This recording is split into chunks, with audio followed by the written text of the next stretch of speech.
Hi, it's Doc David, and today we're going to talk about students and victims. And hopefully by the end of this podcast, you'll be able to figure out which one you are. Listen in.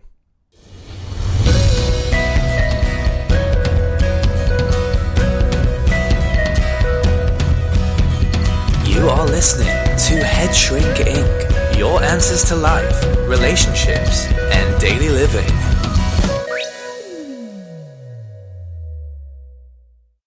All right, here we are. David Simonson, Doc David as some people call me, Dr. David Simonson, husband, father, get called all those things at one point in my life, and probably been called worse things as well.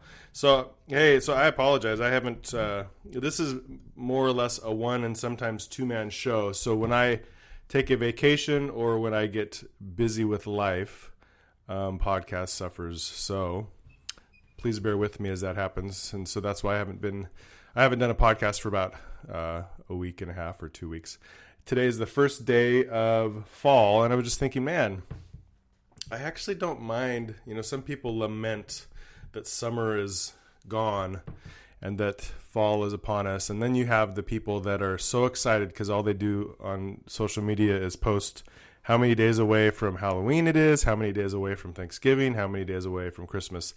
And I think for me, this is the sweet spot. I was just outside this morning and it wasn't too cold. It wasn't too hot. It just kind of, there's this crispness in the air, and it's just such a great feeling. So I guess if someone asks me what my favorite season is, it would probably be this time right now. Cause it's in anticipation of longer nights, potentially starting a fire at the fireplace. Yes, I do actually have a wood stove, and doing that. So I want to talk today about students versus victims. Now, there is actually a difference between these two categories of people, or kind of thinking mindsets. And a lot of times what I do is, I get questions from people, but I also, as I'm scrolling through social media and stalking people and kind of reading news stories, I get ideas for things. And so this podcast, or this blog, it's a blog post up on my blog, davidsimonson.net. There's your shameless plug. But I'd love you to go there and like my Facebook page as well. That'd be great. So this was inspired by, I don't want to get too descriptive because I don't want to identify the people, but it was inspired by somebody who I know, a family that I know, and kind of recurrent patterns that I see happening in their lives. And so I really, I had an interaction with them, and I went away from it and kind of came up with this idea of, and it's not a new idea. There's other people that have talked about it before, but these are my thoughts on it. We can either be a student of life or we can be a victim of life. And a lot of times in the field that I am in, counseling, marriage, family therapy, psychology, a lot of times people come to me because they're stuck in their life. And a lot of their stuckness has to do with being, seeing things through the lens of a victim. Now, a victim, so I'll differentiate between a victim and a student. So a victim, they often think about the injustices that they've experienced. They blame others for the consequences of the choices they make. They sometimes feel sorry for themselves. They believe their situation is unique to them and no one else can understand. They tend to have a bit more of a negative or pessimistic view of the world, and kind of their experiences. They often don't listen well to others. And they continue to repeat mistakes of the past. So if any of those fit you, you potentially are looking through the world through the lens of a victim. So a student, here's what a student does. A student tends to learn from their choices. They tend to be a bit more optimistic and hopeful about the world. They actually do listen to others for new options to old problems.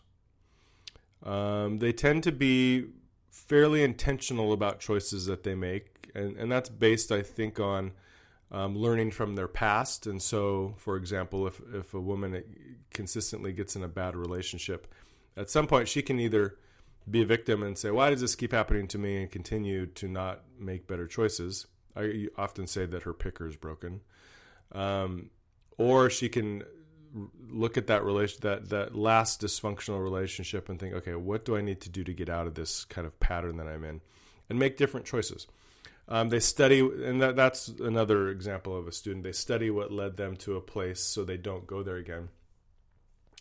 And so I think that, and there's probably lots of other different differentiations between students and victims, but those are kind of the ideas that I have between the two.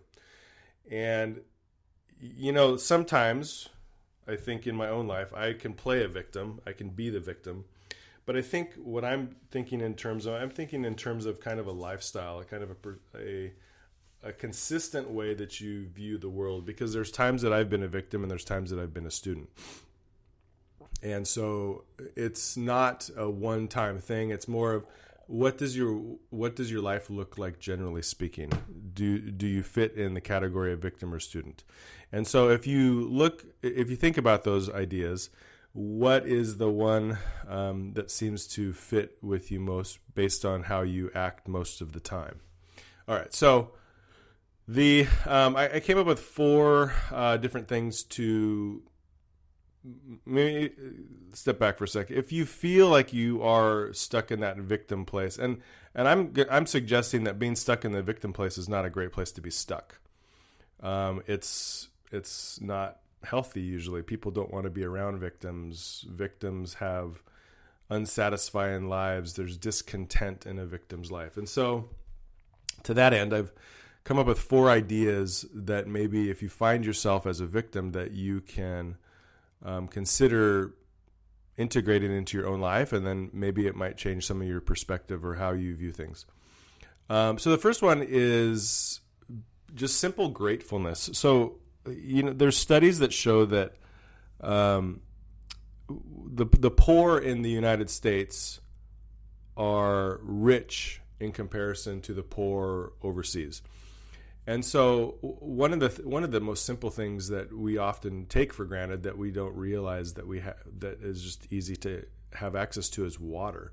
My wife and I were at a fair last weekend, and we came out of the fair, and there was a vendor pushing a cart. I don't know where she was pushing it. But as we walked up to her, she said, "Hey, you want a bottle of water?" And we're like, "Hey, we like free things." Sure. And so we took some bottles of water that she offered us. As I took this water, I was just thinking about the places in the world that don't have access to free bottled water like we just had been given. And so it's something as simple as that. If you can change your mindset to be thinking about taking simple things not for granted, running water, huge grocery stores, ease of communication and the services that you get. I've been overseas enough to see that garbage pickup is not a common thing, and we take it for granted here. Yes, we pay for it, but it's something that we put our garbage out and it disappears every week. And what a great thing. But in other countries, they often leave their garbage out and it doesn't disappear, and it just builds up and it creates issues in that community. And so I think there's things that we can be globally grateful for, as we live here in America. And then there's smaller things that we can be grateful for, ease of transportation or good relationships or things like that. So gratefulness is the number one thing. And these aren't in any kind of order and of importance, but I think they're just all important. The second thing that is a way to kind of get your mind off being a victim is forgiveness. Now, a lot of times what I've found is that when people are stuck, they have grudges that they hold against people. And, there's that cliche phrase, life is too short to fill in the blank. Have regrets, hold grudges. Life is too short to not be adventurous, fill in the blank. But I'm saying here in this instance, forgiveness is something that is so important with being a victim versus a student, because there are people in your life that have wronged you, but chances are they've moved on with their lives and you have stayed stuck with bitterness, hurt, disappointment, negative feelings. And so, at some point, you can either continue to nurse that hurt, bitterness, or disappointment and be resentful and be angry that the other person has seemed to move on with their life, or you can choose to forgive them even if you think they don't deserve it. Now, even if is in all caps, because a lot of times I'll give a suggestion to somebody and they'll say, well, what about this? Or even if they did this, and I say, even if this person did this thing for peacefulness in your life, forgiveness is a huge thing. And so that would be number 2, is in a way to start the process of becoming a student rather than a victim. So number 3 is changing your focus. So victims tend to focus on themselves and their own problems, and so they kind of stay internal, and seeing the problems of people outside of yourself and helping those people with problems is a great way to change your perspective, because you are not the only one with problems. There's others who have it way worse than you. What I was saying earlier about, a majority of the world having less wealth and living in, sewage and garbage infested areas. I mean, think about your life and where you live. Maybe you live in an apartment. Yeah, oh no, I want to be a homeowner or whatever. But that's still a better place than most of the world, right? And so then there's that changing of your focus, because if you change your focus so that you're not the center of your attention, it gets easier to be less of a victim. So here in my own life, I had my 2-year-old several years ago got leukemia. And so we had to go through chemo, and, we're in and out of the hospital for several months. So her last round of chemo, she got an infection. It was a common cold, basically, called the human metapneumovirus.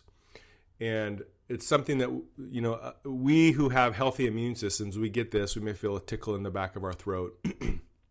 And a couple of days later, we're better because our immune system is, able to take care of it. She had no immune system. And so what that meant is that she got put on this life support machine called ECMO. It stands for something. Basically, it was pumping her blood, and she was on a ventilator. And the doctors said, yeah, there's a pretty good chance that she's not going to make it. And we were heartbroken, because here's our 3-year-old daughter then, who just, so small and tiny on this machine, and we didn't want to lose her. And so she, after lots of prayers and well wishes and good thoughts from people all over the world, she pulled through, and she's a healthy 5-year-old today. But what that did for me, it really changed my focus on the hurt and the sadness that's in the cancer community with children, for example. Because a lot of the kids that we were an inpatient with, they passed away because they didn't win their fight with cancer. And so when it actually did something interesting, because when I was going through that, and even after that, I'll go on Facebook and see people complaining about their bed being uncomfortable, or, their shoes are too big. They need to they have to go run back to the store. Oh man, it changed my focus to show me that those things that people normally complain about on Facebook are so insignificant. And, that was a good focus change for me. It was a good focus change for my wife. But the downside of it is that I'll see people's comments on Facebook, and I want to be snarky and rude to them and say, oh, really? Well, so-and-so just died yesterday. So put that into your perspective of needing different shoes. But I don't do that because I like to have friends. So I try not to do that. So the point of number 3 is change your focus, because if you can change your focus, you, again, aren't the center of your attention.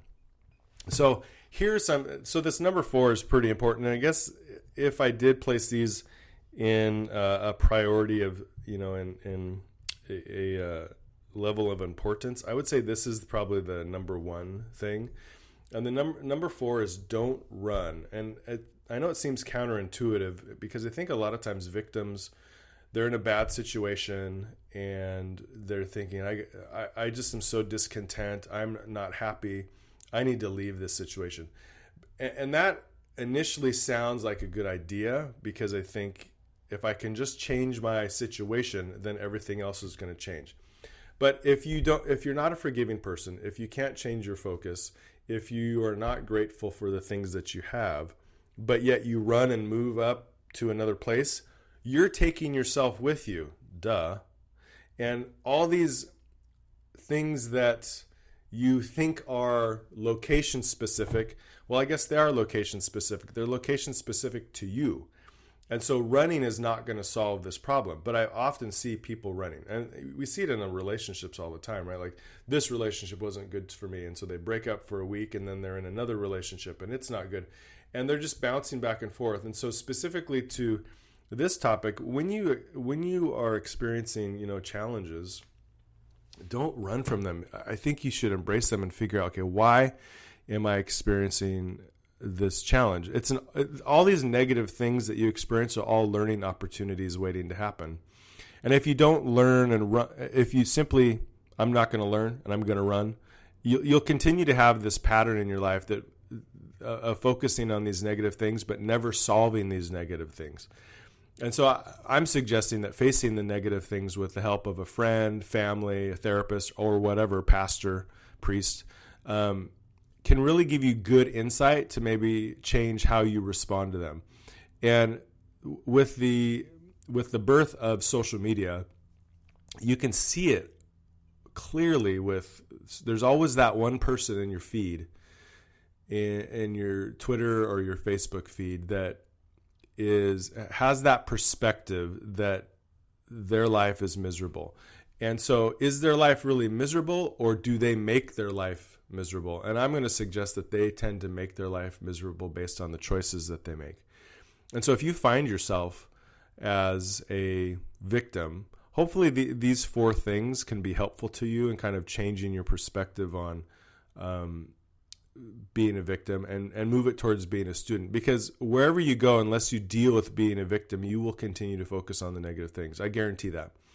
And doing that will continue to make you stuck in your life, and you will continue to be unhappy and discontent. So if you know that about yourself now, it's an opportunity to create a new story by acknowledging positive things in your life and forgiving those that believe have hurt you, forgiving those that you believe have hurt you along the way. And I think if you start doing that in your life will change dramatically. All right, that's it.